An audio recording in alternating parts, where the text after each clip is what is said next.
Oi, gente, tudo bem? Graça e paz. Eu não poderia começar 2026 sem falar de um tema que regeu muito o meu coração e o coração do meu esposo nos últimos meses de 2025.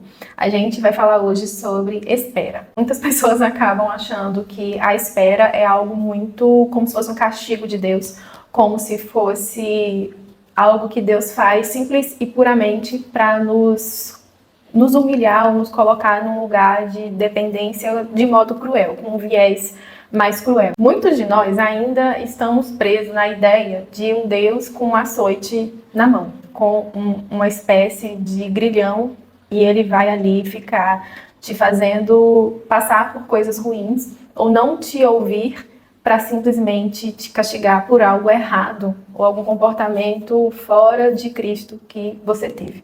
Eu sempre fui uma pessoa com muita dificuldade e com muita vontade de crescer, de acelerar, de crescer, de ganhar independência, porque eu ia fazer isso, eu ia sair de casa e eu ia bererê barará trabalhar e tal. E eu ia ser muito independente e a minha felicidade estaria a partir desse momento onde eu alcançasse essa liberdade para eu fazer a minha própria vida. E a pobre da Ellen, de 15, 20 anos, ela, de 25 anos, ela teve que aprender a duras penas que as coisas para aquele que anda com Deus, aquele que é filho de Deus, através de Jesus, ela é muito diferente do que você planeja e ela precisa ser diferente, ela precisa ser uma vida que é pautada nas Escrituras. E que tudo que está escrito nas Escrituras sobre o que Deus pensa da gente, o que nós devemos pensar dos outros, como nós devemos nos comportar, como nós devemos agir, está tudo escrito na Bíblia. Então, existe essa lei, entre aspas, que rege a nossa vida e que já está disponível para que a gente entenda pelo menos um pouco o que é de fato importante enquanto estamos vivendo na carne, nessa terra. Eu tive que aprender a duras penas que a vida não é esse morango todo, que nem tudo é uma ação e uma reação imediata, e que nem a mesma força que você vai fazer numa ação não vai acontecer uma reação na mesma força, na mesma proporção. Não existe uma regra humana capaz de descrever as coisas como funcionam para Deus, para aqueles que servem ao Senhor. No reino dos céus, ou na visão de Deus, as coisas são bastante invertidas, né? A gente vê isso em várias passagens, onde os últimos vão ser os primeiros, enfim, as crianças as crianças que nesse mundo terreno, né, não tem tanto valor e são tão descuidadas, maltratadas, elas no reino do céu, elas são a base e o modelo gabarito para que você entre no céu. Então, a gente já tira por várias passagens que no reino de Deus as coisas são muito diferentes.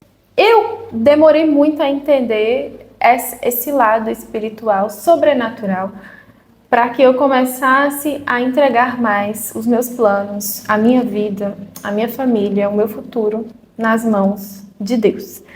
E a espera, ela tem feito morada na minha vida, assim, desde que eu me lembre.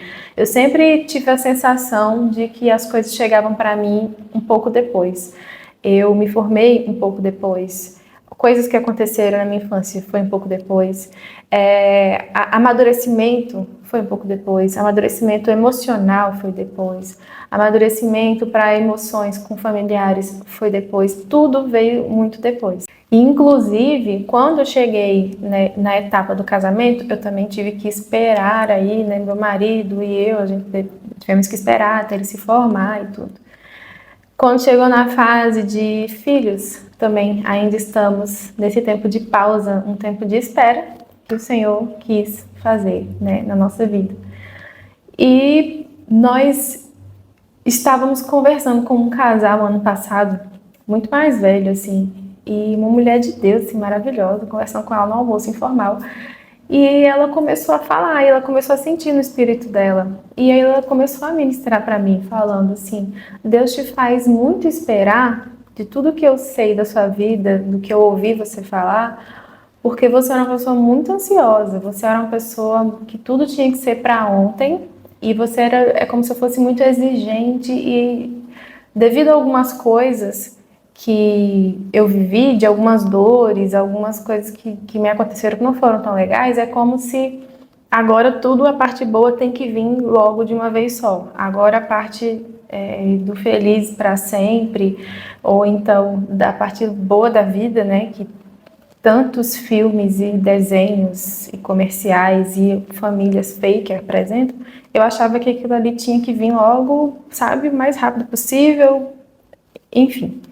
E ela foi falando sobre isso, né, da ansiedade, dessa questão da espera, e que Deus tinha feito isso, fazia isso comigo, para que eu aprendesse a confiar mais, para que eu dependesse mais e não achasse que eu era a pessoa que estava construindo meu futuro, que eu era a pessoa que tinha um poder de transformar a minha história. E eu fiquei assim, né? Realmente faz muito sentido, porque, enfim, eu posso parecer calma a quem não me conhece. E esse é o mal das pessoas ansiosas, né? Normalmente elas são aceleradas no pensamento e por dentro. Por fora parece que tá tudo ali 12 por 8, são pessoas lentas, são pessoas, né, marcha ré, como alguns dizem, mas que por dentro só a gente sabe, né? O pensamento acelerado como que era. Graças a Deus eu tô liberta disso. E o que eu quero trazer para você é simplesmente a mensagem que me ajudou. Quando você vive o momento da espera, acontece exatamente aquilo que está escrito em Romanos 5, do 3 ao 4, que diz assim: até nos nossos sofrimentos nos alegramos, porque sabemos que o sofrimento produz a paciência produz caráter, e o caráter produz a esperança. E eu lembro que a primeira vez que eu li isso na versão ARA, essa versão que eu li para vocês é a VFL, mas quando eu lia na versão ARA ou ARC. E ela falava sobre isso, eu ficava ruminando, tentando entender, até que eu liguei os pontos e eu fiquei, caramba, é verdade, né? A tribulação, ela tem o poder de produzir algo, ela não é uma tribulação por si só. A tribulação, ela produz uma perseverança. E aí você fica ali esperando, perseverando, resistindo. E essa perseverança traz a experiência. E a experiência traz a esperança. E é exatamente isso que a gente, em algum momento da nossa caminhada cristã, várias vezes vamos experimentar. De maneira que oscila a gente viver esperando algo de Deus. Às vezes esse algo vai acontecer, às vezes não vai.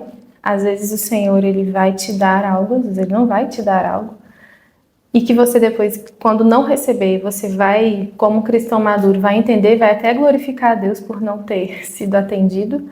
Mas para coisas que o Senhor já disse que faria e que ainda não chegaram, a gente precisa entender que o Kairos e o Cronos são coisas distintas. O tempo de Deus e o tempo daqui da Terra são coisas diferentes.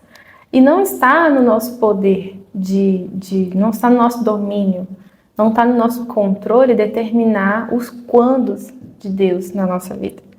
E é isso que tem repousado no meu coração. Nesse lugar de perseverança, eu pude encontrar a paz. Eu pude encontrar uma sensação de alívio, de não ser eu quem produz e eu ser o sujeito nessa ação, o sujeito que espera. Eu sou totalmente passiva nesse quesito, de dizer, Deus, o Senhor conhece meu coração, meu passado, presente e principalmente meu futuro. E nesse presente agora, o que eu mais quero é agradar e fazer o teu nome conhecido. Eu não quero ser aquela que espera com lamúria. Eu não quero ser aquela que espera com uma tristeza. Eu não quero ser uma espera enraivecida, irritada. Eu não quero ser uma filha impaciente.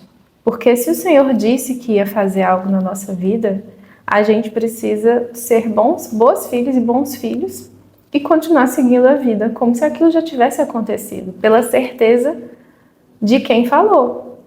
Então não é do caráter de Deus dizer na Bíblia que nós vamos herdar o reino dos céus, que vamos ter uma paz que excede todo o entendimento, que guarda mente e coração, e vivermos esperando que isso aconteça como num passe de mágica, sem nós termos um pequeno papel nisso.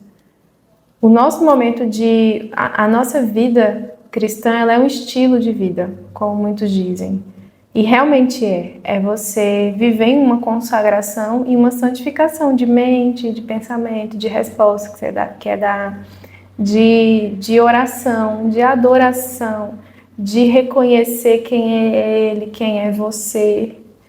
E aí, você quando conhece Deus, você não tem dúvida de que as bênçãos da Bíblia se aplicam e irão se aplicar na sua vida, na vida dos seus filhos, nos seus liderados, sobre tudo que está dentro de você, principalmente.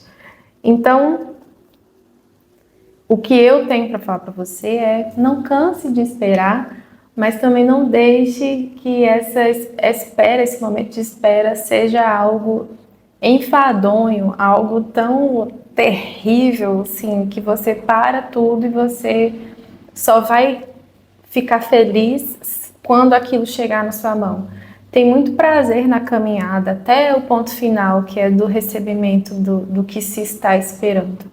Você vai amadurecendo áreas na sua vida, você vai aprendendo a não ser ansiosa, a ser controlada pelo Espírito Santo, você vai aprendendo a passar paz para outras pessoas e você vira agora um ensino para quem cresce com você, para quem está perto de você. E você não consegue explicar por que ou como você alcançou esse estado de graça, de ser pacífico, de não se abalar facilmente com as coisas, sabe? Então, o fruto do Espírito Santo fica cada vez mais evidente quando você aprende pela dor da espera, que é uma dor esperar, mas é muito gratificante, porque você sabe que você está no centro da vontade de Deus. Então essa é a mensagem de hoje, que você não desanime, que você não desista e que nesse momento do enquanto, né, esse meio onde as coisas parecem que não estão acontecendo nada, você desfrute da paz que excede todo entendimento e que você tenha essa produção desses fatores e você não desista, mas creia sem duvidar, sabe? Porque é muito gratificante.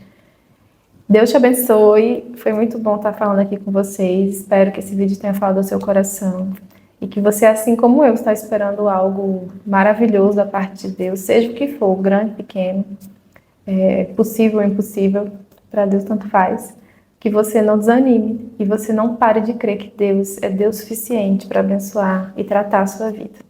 Deus te abençoe.